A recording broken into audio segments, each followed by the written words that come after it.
சிவாவின் சிரிக்க சிந்திக்க.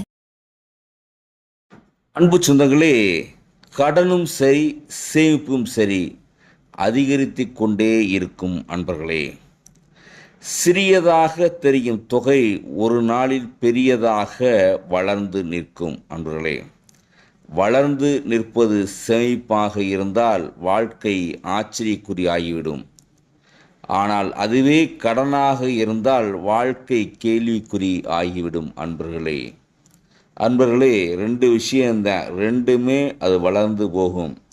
ஆனால் சின்ன சின்ன சேமிப்பு தொகை ஒரு நாள் அது மிகப்பெரிய கோடீஸ்வரனாக மாற்றும். ஆனால் அதுவே இந்த கடனாக இருந்தால் என்ன ஆகும்? நம்முடைய வாழ்க்கையே பாலடித்து சிதைச்சி விடும் அன்பர்களே. அதனால தான் கடன் பட்டார் நெஞ்சினான் கலங்கினான் இளைஞன் சொல்லியிருக்காங்க. கடன் மாதிரி உலகத்தில் வேறு எதுவுமே கிடையாது. நன்றி, வணக்கம், வாழ்க்கை வளமுடன், வாழ்க்கை வாழ்வதற்கே.